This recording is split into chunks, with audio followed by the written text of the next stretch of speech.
Bonjour! Aujourd'hui, dans cette vidéo, on va corriger les exercices de la section 6.3, soit les pages 228 à 231. Donc, première question. Nomme 4 ressources naturelles utilisées pour produire de l'énergie. On aurait de l'eau, la chaleur de la lithosphère, le vent, la matière organique. Donc ici, il y a quand même plusieurs réponses qui sont possibles. L'idée, c'est vraiment de sortir nos connaissances générales parce qu'il n'y a pas de matière à apprendre par cœur. On aurait pu rajouter l'énergie du soleil. On aurait pu marquer les matières radioactives, ainsi de suite. Donc, il y a plusieurs bonnes réponses pour cette question. Explique dans tes mots ce qu'est l'énergie. L'énergie est la capacité à engendrer un changement ou effectuer un travail. Ça, c'est la définition du manuel. Dans le fond, l'énergie, c'est tout ce qui va produire un changement, une modification dans l'état des choses autour de nous. Soit sa forme physique, soit son mouvement, sa température, sa position, ainsi de suite. Donc, dès qu'il va y avoir un changement qui va apparaître, ben, l'énergie est responsable de ce changement. Nomme 2 manifestations possibles de l'énergie, explique-les dans tes mots. Ici, on en a vu 3 manifestations possibles de l'énergie.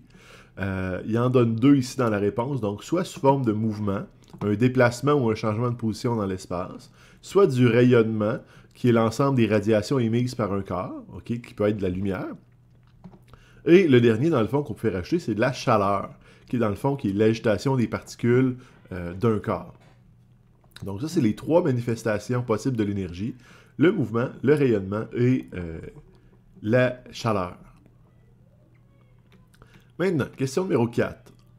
On demande, dans chaque situation, coche là où les cases représentant là où les ressources naturelles qui produisent l'énergie impliquée. Donc, on fait sécher des vêtements sur une corde à linge à l'extérieur par une journée ensoleillée. Ben, ici, on va avoir le soleil et on pourrait peut-être avoir un petit peu de vent, mais pas de matière organique et pas d'eau. On allume un feu dans la cheminée pour réchauffer une maison. Ben ici, c'est vraiment de la matière organique qui brûle, puisque le bois, okay, ou le charbon, ou le gaz naturel, ça serait issu de matière organique. Au Moyen-Âge, certains moulins servent à moudre des céréales. Donc ici, on ne précise pas vraiment c'est quel type de moulin, donc ça pourrait être un moulin à eau ou un moulin à vent, mais il n'y a pas de soleil et il n'y a pas de matière organique impliquée dans cette situation. Les motocyclettes fonctionnent grâce à l'essence. Ben, l'essence, c'est de la matière organique, c'est du pétrole qui provient de la décomposition des restants végétaux et animaux dans le sol. Donc, c'est de la matière organique, les 3 autres ne sont pas là. Une toile posée sur une piscine réchauffe l'eau plus rapidement. Ben, ici, on est vraiment dans le soleil, donc il n'y aura pas d'eau, pas de vent, pas de matière organique. Durant une course sur le lac Mégantic, un voilier avançait à 35 km/h. Là, on est vraiment dans le vent aussi. Les 3 autres ne seront pas là du tout.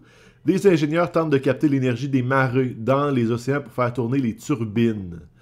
Donc ici, l'énergie des marées, on voit que c'est l'eau. Les marées sont créées par le mouvement de la Lune. Donc ici, il n'y a pas de vent impliqué dans les marées. Donc c'est vraiment juste l'eau qui se déplace. Au début du dernier siècle, les trains à vapeur fonctionnaient au charbon. Donc, le charbon, c'est de la matière organique. Par contre, l'énergie de la matière organique va probablement être transférée à de l'eau qui est sous forme de vapeur. Mais ici, ils n'ont pas marqué l'eau parce qu'ils disent les ressources naturelles qui produisent l'énergie impliquée. Donc, c'est vraiment de la matière organique, le charbon. Les lampes fonctionnant à l'aide de minuscules panneaux photovoltaïques éclairent un jardin. Donc, les cellules photovoltaïques, ça sert à capter l'énergie solaire. Donc, ça, c'est notre bonne réponse. Les 3 autres ne sont pas là. Donc, voici la question numéro 4. On continue à la page suivante, page 229. Donc, je vais juste agrandir la page pour que vous voyez un petit peu mieux. Donc, observe chaque image, identifie ensuite les formes d'énergie impliquées dans la transformation de l'énergie décrite. Donc, un four à micro-ondes réchauffe la nourriture en agitant les molécules d'eau qu'elle contient grâce à l'effet d'un rayonnement micro-ondes. Donc, on a un rayonnement, l'énergie électrique, qui est notre énergie de départ, puisque notre micro-ondes est branché dans le mur. Et l'énergie finale, ce serait de l'énergie rayonnante, qui sont les rayons micro-ondes, qui sont produites par le micro-ondes.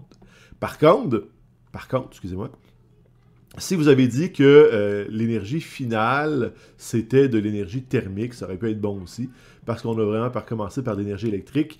On a produit de l'énergie rayonnante qui était intermédiaire pour produire de l'énergie thermique qui réchauffait la nourriture. B.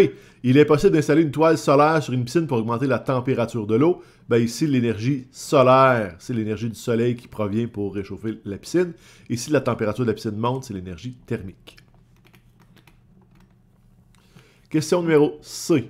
Donc, pour le C, on vous dit le soleil est composé d'hydrogène. La fusion des noyaux d'hydrogène produit une grande quantité de lumière qui permet aux plantes d'effectuer la photosynthèse. Donc, l'énergie initiale, c'est l'énergie nucléaire, hein, l'énergie qui provient du noyau des atomes d'hydrogène.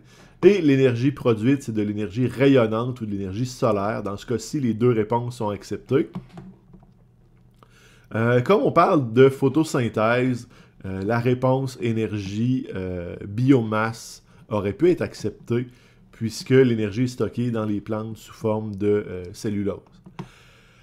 Un fer à repasser chaud permet de lisser et de défroisser des vêtements. Donc ici, mon fer à repasser, il est branché dans une prise de courant, fait qu'on pourrait parler d'énergie électrique.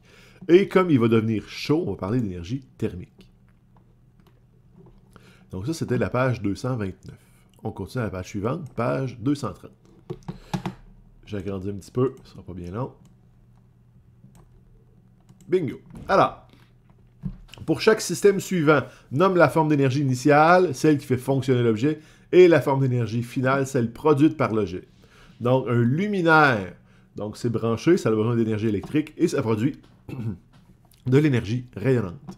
Un avion, ça fonctionne avec du kérosène, donc c'est de l'énergie fossile, et ça va faire tourner des moteurs, donc énergie mécanique. Une calculatrice solaire, ça prend de l'énergie solaire, aussi de l'énergie rayonnante, ça aurait fonctionné. Et la forme d'énergie finale, ça serait l'énergie électrique. Si on pense que sur notre calculatrice, il y a un écran qui affiche des informations, on aurait pu marquer énergie rayonnante, ça aurait été correct. Une perceuse, on prend de l'énergie électrique et on le transforme en énergie mécanique. Le barbecue, ici, on va prendre pour acquis, c'est un barbecue qui fonctionne au gaz, donc c'est l'énergie fossile, et ça va produire de la chaleur, donc de l'énergie thermique. Il y a aussi un petit peu d'énergie rayonnante, puisque les flammes produisent de la lumière. Une girouette, donc la forme d'énergie initiale, c'est l'énergie éolienne qui provient du vent, et ici, ma girouette, elle tourne, donc elle se déplace, elle a un mouvement, donc on va parler d'énergie mécanique. Question numéro 7. Dans chaque cas, indique si l'énoncé est vrai ou faux. S'il est faux, corrige-le. Le charbon, largement utilisé aux États-Unis pour produire l'électricité, est une énergie fossile. Ici, c'est vrai. B. La transformation de l'énergie est un procédé par lequel une forme d'énergie est nécessairement convertie en un mouvement. Donc ici, la définition de la transformation de l'énergie, c'est en une autre forme d'énergie. Donc c'est faux, et c'est ce qu'on dit, peut se manifester sous la forme d'un mouvement de chaleur ou de rayonnement. Donc, on va se transformer en une autre forme d'énergie. C. L'énergie éolienne est la principale forme d'énergie utilisée au Québec pour produire de l'électricité. Ici, c'est faux. C'est l'énergie hydraulique qui représente la plus grande production au Québec avec nos barrages hydroélectriques. Le chauffe-eau électrique d'une maison transforme l'énergie électrique en énergie thermique qui est transmise à l'eau. Donc ici, c'est vrai. Okay? C'est le fonctionnement d'un chauffe-eau. E. Dans une centrale hydroélectrique, l'énergie hydraulique de l'eau est transformée en énergie thermique qui est ensuite acheminée aux maisons. Donc ici, c'est faux. L'énergie hydraulique, qui est les chutes d'eau, est transformée en énergie, on aurait pu dire mécanique parce que ça fait tourner des turbines et éventuellement un alternateur, mais cette énergie-là qui est acheminée aux maisons, l'énergie qui est acheminée aux maisons, c'est de l'énergie électrique. Donc, celle-ci est ensuite transformée en énergie électrique par un alternateur qui va être acheminé aux maisons. F. Lors du fonctionnement d'une voiture, l'énergie mécanique est transformée en énergie fossile. Ici, c'est le contraire, donc ça, c'est faux. Ça va être l'énergie fossile qui est transformée en énergie mécanique. Je termine avec la page 231. Je vais agrandir l'image. Donc, page 231. Complète la grille suivante et trouve le mot mystère indiqué par la flèche. Donc, forme d'énergie qui utilise le mouvement de l'eau pour produire de l'électricité. Donc, le A, ça va être hydraulique. Ouais, c'est super cool, ça. Il aurait pu faire apparaître le mot d'un coup. B, procédé par lequel une forme d'énergie est convertie en une autre plus facilement utilisable pour combler nos besoins. Mais là, ici, on a transformation de l'énergie. Ok, je vais me tanner de cliquer, ça va être long. C, forme d'énergie associée à un dégagement de chaleur. Donc C, ça va être thermique. Ensuite, D, forme d'énergie dont la source est captée par des panneaux photovoltaïques. Donc ici, c'est solaire. E, ressource qui génère de l'énergie fossile et de la biomasse. Donc ici, c'est de la matière. Matière organique. Et là, je pense qu'on pourrait deviner c'est quoi le mot qui va apparaître ici. Énergie. Hein? Mais on va aller voir F. Forme d'énergie très utilisée dans les maisons. Ça ressemble à l'énergie électrique. Et enfin, forme d'énergie associée à un mouvement, ben c'est mécanique. Non, c'est cinétique. Est-ce que mécanique aurait rentré? M-E-C-A-N-I-Q-U-E. Donc, ça aurait été bon, l'énergie associée au mouvement mécanique. L'énergie cinétique, c'est le terme qu'on utilise pour qualifier l'énergie du mouvement, mais c'est pas un mot que moi, je vous demande à apprendre. Donc, le mot mystère, énergie. Donc, question numéro 8. On veut compléter. Donc, observe l'illustration, indique les transformations de l'énergie.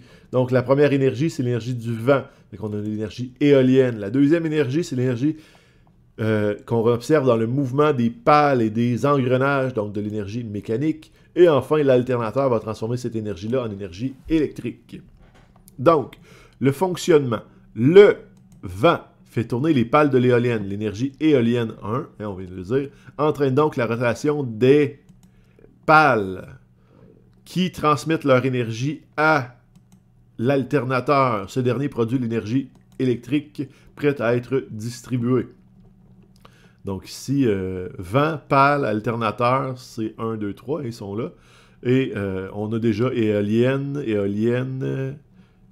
y a électrique, puis il y a mécanique. On a-tu mécanique? On l'a pas mécanique. Mais on se donnait quasiment les réponses l'un l'autre dans les deux questions. Donc avec ça, on vient de terminer les exercices de la page 231. Vous pouvez aller réécouter la vidéo si nécessaire pour réviser tout le chapitre 6. Et je vous rappelle que l'examen sur ce chapitre est au prochain cours, ce qui veut dire la semaine prochaine. Donc sur ce, bonne fin de journée et bonne étude.